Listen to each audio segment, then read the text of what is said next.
तुमचा 5वा सेमिस्टरचा सिलॅबस जाणून घेऊया. चला व्हिडिओला सुरुवात करूया.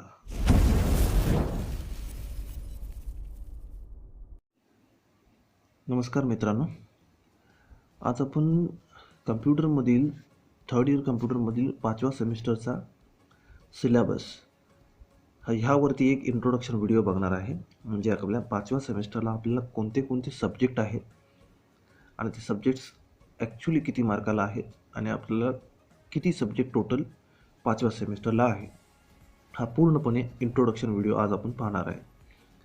तर तुम्ही इमेजमध्ये पाहू शकता की हा 5व्या सेमिस्टरचा सिलेबस मी तुमच्यासमोर डिस्प्ले केलेला आहे. याच्यामध्ये तुम्ही पाहू शकता 1 नंबरला सब्जेक्ट आहे एन्व्हायरमेंटल स्टडीज EST, त्याचं कोर्स अब्रिव्हिएशन आहे आणि त्याचा कोर्स कोड आहे 22447. ठीक आहे. आणि त्याचं एक्झाम ड्युरेशन इन आवर्स, म्हणजे हा जो एक एन्व्हायरमेंटल स्टडीज आहे पेपर, तो तुम्हाला 90 मिनटाचा एक्झामच्या वेळेला 90 मिनटं तुम्हाला मिळणार आहेत ह्या पेपरला सॉल्व करायला. पण हा एन्व्हायरमेंटल स्टडीज जो पेपर आहे तो तुमचा 70 मार्काचा असणार आहे आणि तो ऑनलाईन असणार आहे. म्हणजे जर तुमची एक्झाम ऑफलाईन झाली तरी देखील हा पेपर एन्व्हायरमेंटल स्टडीज तुमचा कॉलेजमध्ये ऑनलाईन होणार. ठीक आहे, आलं लक्षात? तसंच एन्व्हायरमेंटल स्टडीज हा सब्जेक्ट 70 मार्काचा तुमचा ऑनलाईन होणारच आहे आणि 30 मार्काचं तुम्हाला त्या सब्जेक्टमध्ये प्रोग्रेसिव्ह असेसमेंट म्हणजे मायक्रो प्रोजेक्ट बेस आणि असाइनमेंट बेसवरती असणार आहे. असा टोटल हा सब्जेक्ट 100 मार्काचा असणार आहे तुम्हाला. ओके. दुसरा सब्जेक्ट आहे ऑपरेटिंग सिस्टीम, त्याचं ॲब्रिव्हिएशन आहे OSY आणि त्याचा कोर्स कोड आहे 22516. ठीक आहे. हा सब्जेक्ट देखील तुम्हाला 70 मार्काचा असणार आहे, तुम्ही इथे पाहू शकता. आणि त्या सब्जेक्टला देखील तुम्हाला प्रोग्रेसिव्ह असेसमेंट हे 30 मार्काचं असणार आहे, म्हणजे टोटल 100. हे झालं थेरी पार्ट, म्हणजे थेरीमध्ये तुम्हाला 70 मार्काचा पेपर असणार आहे आणि दुसरं इंटरनल 30 मार्काचा असणार आहे. तसंच OSY हा प्रॅक्टिकल बेस सब्जेक्ट पण आहे, त्यामुळे तुम्हाला प्रॅक्टिकलला 25 मार्काचं इंटरनल मार्किंग असणार आहे. जेणेकरून तुम्हाला प्रॅक्टिकल बेसवरती तुम्ही प्रॅक्टिकल कसं करता याच्यावरती तुम्हाला 25 मार्काचं इंटरनल मार्किंग असणार आहे. आणि मॅन्युअल तुम्हाला जे राईटअप दिला जाईल ऑपरेटिंग सिस्टीमचा, त्याच्यावरती 25 मार्क, म्हणजे असे टोटल तुम्हाला 150 मार्काचा हा ऑपरेटिंग सिस्टीम सब्जेक्ट असणार आहे. तसंच त्याच पद्धतीने ॲडव्हान्स जावा प्रोग्रामिंग तिसरा सब्जेक्ट AJP, त्याचं कोर्स ॲब्रिव्हिएशन आहे आणि कोर्स कोड आहे 22517. ह्या पेपरला देखील तुम्हाला एक्झाम ड्युरेशन हे 90 मिनटाचा असणार आहे. म्हणजे हा देखील ॲडव्हान्स जावा प्रोग्रामिंग पेपर देखील तुमचा ऑनलाईनच होणार आहे. म्हणजे जरी तुमची एक्झाम ऑफलाईन झाली तरी हा पेपर ॲडव्हान्स जावा प्रोग्रामिंगचा तुमचा कॉलेजमध्ये ऑनलाईन मोडमध्ये होईल.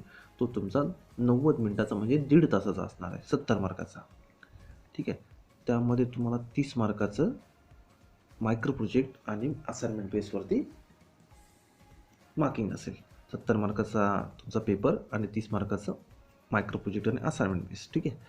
तसंच तुम्हाला हा प्रॅक्टिकल देखील सब्जेक्ट आहे, पण हा प्रॅक्टिकल 25 मार्काचा तुम्हाला प्रॅक्टिकल बेस असेल, म्हणजे आणि 25 मार्काचा तुम्हाला मॅन्युअल राईटअपचं असेल.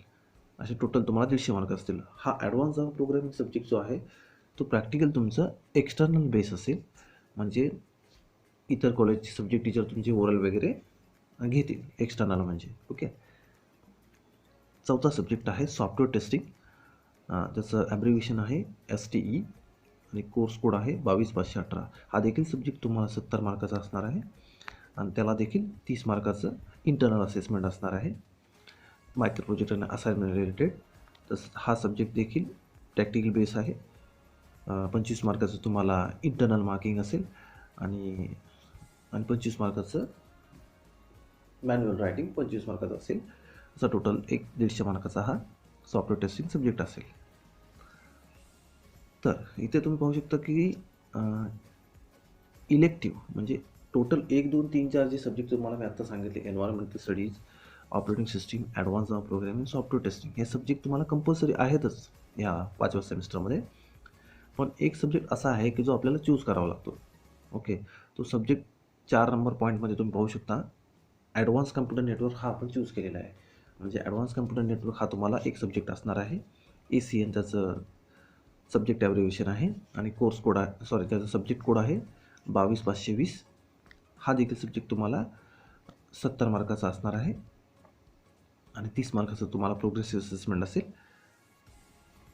हा सब्जेक्ट तुम्हाला प्रॅक्टिकल बेस असेल आणि हा सब्जेक्ट एक्सटर्नल असेल. ह्या सब्जेक्टला तुम्हाला प्रॅक्टिकल एक्सटर्नलमध्ये होईल, म्हणजे इतर कॉलेजचे सब्जेक्ट टीचर तुमची ओरल 25 मार्काची घेऊ शकतात आणि 25 मार्काचं तुमचं मॅन्युअल राईटअप असेल. असा टोटल हा सब्जेक्ट 150 मार्काचा असेल. 5 नंबर पॉईंटमध्ये तुम्हाला इंडस्ट्रियल ट्रेनिंग दिसत आहे. ITR त्याचं कोर्स ॲब्रिव्हिएशन आहे आणि कोर्स कोड आहे 22057.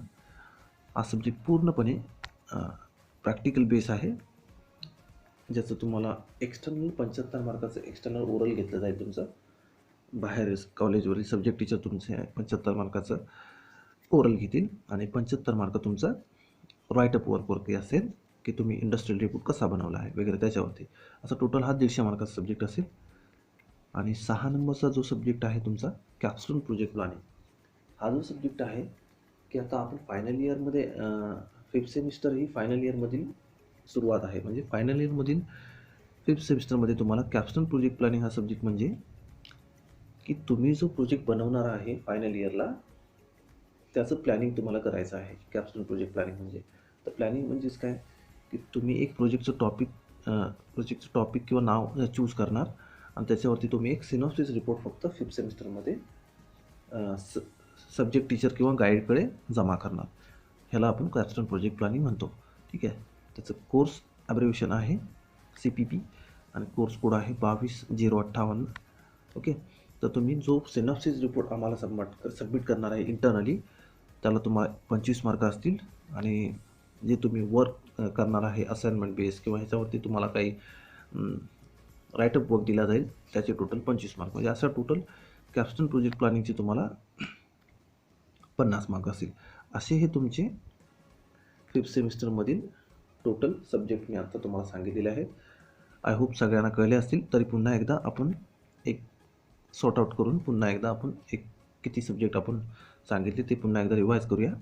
पहिला सब्जेक्ट आहे एन्व्हायरमेंटल स्टडीज, दुसरा आहे ऑपरेटिंग सिस्टीम, तिसरा आहे ॲडव्हान्स जावा प्रोग्रामिंग आणि चौथा आहे सॉफ्टवेअर टेस्टिंग, पाचवा आहे ॲडव्हान्स कम्प्युटर नेटवर्क आणि 6वा आहे इंडस्ट्रियल ट्रेनिंग आणि 7वा आहे कॅप्स्टोन प्रोजेक्ट प्लॅनिंग.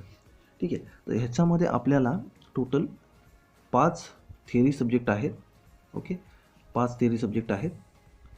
तर त्याच्यामध्ये 2 असे सब्जेक्ट आहेत एन्व्हायरमेंटल स्टडीज आणि ॲडव्हान्स जावा प्रोग्रामिंग, जे जरी कॉलेज ऑफलाईन झालं तरी त्यांची एक्झाम ही ऑनलाईन होणार आणि जर कॉलेज ऑफलाईन नाही झालं, ऑनलाईन झालं, तरी सगळे सब्जेक्ट जे 5 थिअरी आहेत त्यांची एक्झाम ऑनलाईन होणार. ठीक आहे.